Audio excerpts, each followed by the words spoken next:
Hyderabad BJP MP అభ్యర్థి మాధవీలత దెబ్బకు పాతబస్తీలో బద్ధ శత్రువులు ఏకమయ్యారు. 2 దశాబ్దాలుగా ఎంఐఎంకు ఓవైసీ కుటుంబానికి వ్యతిరేకంగా పోరాటం చేస్తున్న ఎంబీటీ పార్టీ ఈసారి స్టాండ్ మార్చింది. అందరినీ ఆశ్చర్యపరుస్తూ హైదరాబాద్లో ఎంఐఎంకు మద్దతిస్తోంది. మతతత్వ పార్టీలకు తాము సహకరించేది లేదని, అందుకే పోటీ నుంచి తప్పుకుని అసద్కు సహకరిస్తున్నామని ఆ పార్టీ నేతలు ప్రకటించారు. హైదరాబాద్లో తొలిసారి అసద్ గట్టి పోటీ ఎదుర్కొంటున్నారు. మాధవీలత ఎంట్రీతో ఆయనకు చెమటలు పడుతున్నాయని తెలుస్తోంది. హైదరాబాద్లో బీజేపీ గెలిస్తే తమకు కష్టమని గ్రహించిన ముస్లిం వర్గాలు రంగంలోకి దిగాయని తెలుస్తోంది. బీజేపీని మాధవీలతను అడ్డుకునేందుకు ఎంఐఎంకు సహకరించేలా ఎంబీటీ నేతలను ఒప్పించారని చెప్తున్నారు. ఎంబీటీ ఒక్కటే కాదు, ఓవైసీ కుటుంబానికి వ్యతిరేకంగా ఉన్న అన్ని ముస్లిం వర్గాలను ఈసారి ఏకం చేశారని సమాచారం.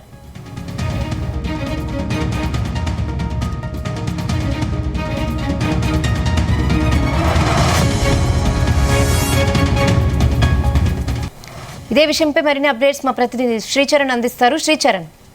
రెహానా, పాత బస్తీలో రాజకీయం చాలా ఆసక్తికరంగా మారుతోంది. రోజు రోజుకు వేగంగా సమీకరణాలు కూడా మారుతున్నాయని చెప్పుకోవాలి మనము. ఎందుకంటే గడిచిన 40 ఏళ్లుగా కూడా ఇటు ఎంబీటీకి ఎంఐఎం కి బద్ద శత్రువులుగా కూడా ఈ రెండు పొలిటికల్ బీజేపీ అభ్యర్థి మాధవీలత రాకతోని పూర్తిగా అసలు రాజకీయ సమీకరణాలే మారుతున్నాయి ఓల్డ్ సిటీలో అని మనం చెప్పుకోవచ్చు. ఎందుకంటే ఇన్నాళ్లు కూడా ఓవైసీ కుటుంబానికి బద్ద శత్రువుగా కూడా, అలాగే వారికి వ్యతిరేకంగా కూడా పోరాటం చేస్తున్న ఎంబీటీ పార్టీ ఈసారి స్టాండ్ మార్చింది. అందరినీ ఆశ్చర్యపరుస్తూ హైదరాబాద్ లో ఎంఐఎం కు మద్దతు ఇస్తుంది. దానికి కారణం ఏంటంటే రాజకీయ విశ్లేషకులు ఏమంటున్నారంటే, ఇప్పుడు ఎంబీటీ ఒకవేళ వాళ్ళ అభ్యర్థిని బరిలో ఉంచితే ఫ్యూచర్ లో అక్కడ ఓవైసీకి అగేనెస్ట్ గా నిలిస్తే ఎంటైర్ ముస్లిం కమ్యూనిటీలో ఎంబీటీకి అగేనెస్ట్ గా ఉంటారని చెప్పేసి భవిష్యత్తులో వాళ్ళకి రాజకీయంగా ఎలాంటి అవకాశాలు ఉండవనే ఉద్దేశంతోనే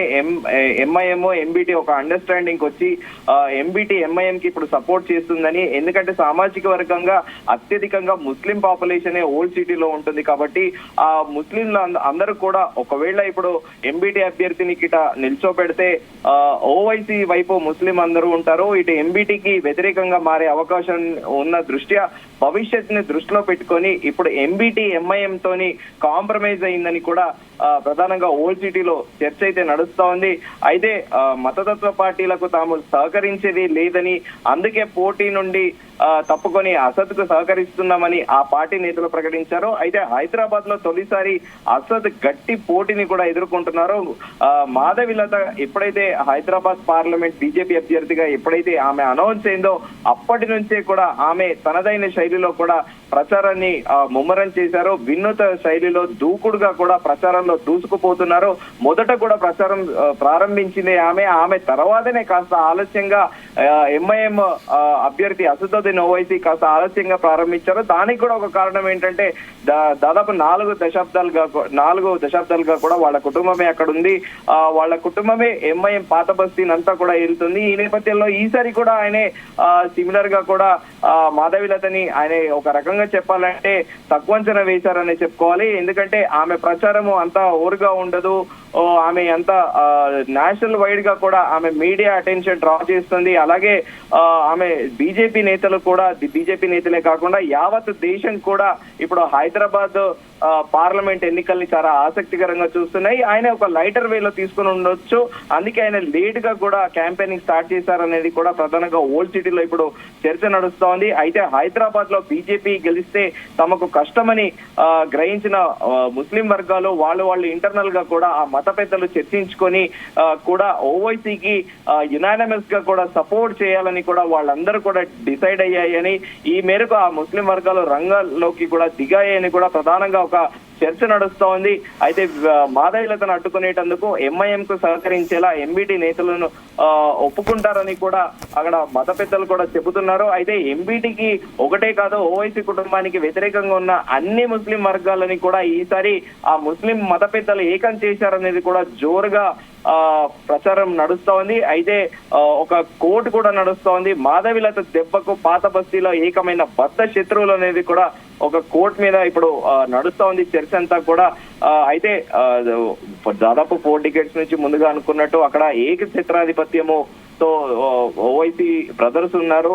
అలాగే ఇప్పుడు ముస్లిం ఓట్లు చీలకుండా కూడా ఎంఐఎం కు ఎంబీటీ సహకరించేలా కూడా ఒక స్కెచ్ తో వెళ్తున్నట్లు కూడా ప్రధానంగా చర్చనీయాంశంగా మారింది. అయితే గతంలో కూడా ఒక ప్రచారంలో నడిచింది ఒక వార్త, ముఖ్యమంత్రి రేవంత్ రెడ్డిని కూడా స్వయంగా అసదుద్దీన్ ఓవైసీ రిక్వెస్ట్ చేశాడని, ఈసారి సపోర్ట్ చేయాలని కూడా దానిలో భాగంగానే కాంగ్రెస్ డెలిబరేట్ గా కూడా ఓల్డ్ సిటీ కాంగ్రెస్ అభ్యర్థిని డిలే చేసిందని, పేరు అనౌన్స్ చేయకుండా అనేది కూడా జోరుగా ప్రచారం సాగుతోంది. అయితే నిన్న జరిగిన హోమ్ మినిస్టర్ ఆధ్వర్యంలో, కేంద్ర హోంమంత్రి అమిత్ షా ఆధ్వర్యంలో పాత బస్తీలో నిన్న జరిగిన ర్యాలీతోని బీజేపీకి మరోసారి ఊపు వచ్చిందని కూడా చెప్పుకోవాలి. ఎందుకంటే పాత బస్తీలో ఎన్నడూ లేని విధంగా భారీ ఎత్తున కూడా ఇటు ప్రజలందరూ కూడా ఆ ర్యాలీకి అటెండ్ అవ్వడము, అలాగే బీజేపీ కార్యకర్తలు శ్రేణుల్లో కూడా ఉత్సాహం నింపింది నిన్న రాత్రి జరిగిన ర్యాలీ. సో అందరూ కూడా ఇప్పుడు పాత బస్తీలో ఒకటే చర్చ, ఈసారి మాధవిలత ఎంటైర్ పాత బస్తీ ఈక్వేషన్స్ మార్చబోతున్నారా పొలిటికల్ గా అనేది కూడా సర్వత్ర చర్చ నడుస్తోంది.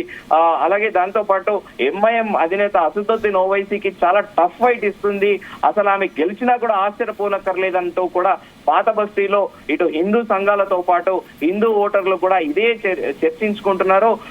అయితే ఎంబీటీ మాత్రము తన పొలిటికల్ సర్వైవర్ గురించి, ఫ్యూచరిస్టిక్ గా భవిష్యత్తు గురించి ఆలోచించే మాత్రము ఈ డెసిషన్ తీసుకుంది అనేది కూడా ప్రధానంగా ఒక చర్చ అయితే నడుస్తోంది.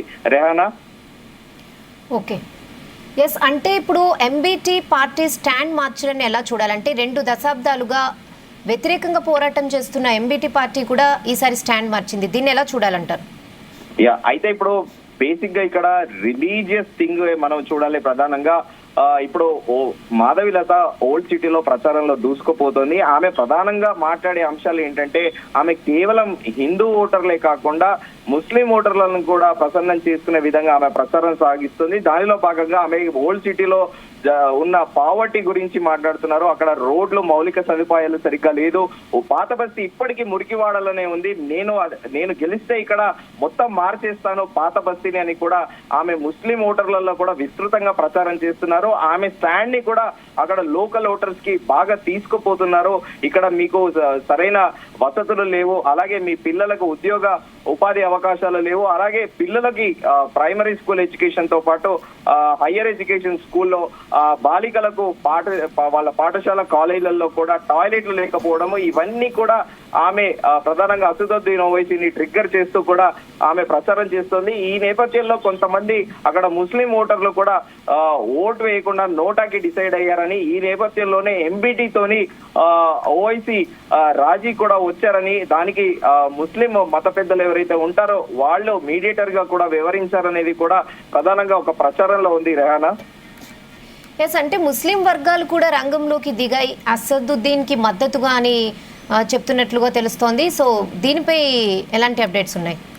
అయితే ఇప్పుడు బేసిక్ గా థింగ్ ఏంటంటే, బీజేపీ పార్టీకి ఒక రకంగా చెప్పుకోవాలంటే, ఇప్పుడు ప్రస్తుతము బీజేపీ పార్టీ కానీ ఎంఐఎం పార్టీ ఎక్కడైనా కూడా కంటెస్ట్ చేసినా కూడా ఇక్కడ 2 కేటగిరీస్ గా చూస్తారు. హిందూ ముస్లిం అనే కేటగిరీస్ లోనే చూస్తారు. కాబట్టి ఇప్పుడు ముస్లింలు అందరూ కూడా మొదటిసారిగా కూడా అక్కడ అసదుద్దీన్ ఓవైసీ ఓడిపోతే ఏంటి పరిస్థితి, అక్కడ హిందూ వస్తే ఎలా ఉంటుంది అనేది కూడా సహజంగానే ఒక భయాందోళనలు ఉంటాయి. అలా వాళ్ళు స్పెక్యులేటివ్ గా భయాందోళనకు కూడా గురవుతున్నారనేది కూడా ఒక వాదన ఉంది. కాకపోతే మొదటి నుంచి కూడా ఎంఐఎం పార్టీ అక్కడ ఉన్న 7 ఎమ్మెల్యే సభ్యులు కూడా ప్రతిరోజు ఒక దర్బార్ నిర్వహించి ప్రజలందరూ ఇర్రెస్పెక్టివ్ ఆఫ్ అక్కడ క్రిస్టియన్, హిందూ, ముస్లిం ఎవరు వెళ్ళినా కూడా ఆ ఎమ్మెల్యేలందరూ పొద్దున సాయంత్రం దర్బార్ నిర్వహించి ఎవరికి ఏ ప్రాబ్లం ఉన్నా కూడా ఇమ్మీడియట్ గా సార్ట్ అవుట్ చేస్తారనేది కూడా ఎంఐఎం కి ఒక పాజిటివ్ నోట్ ఉంది అక్కడ.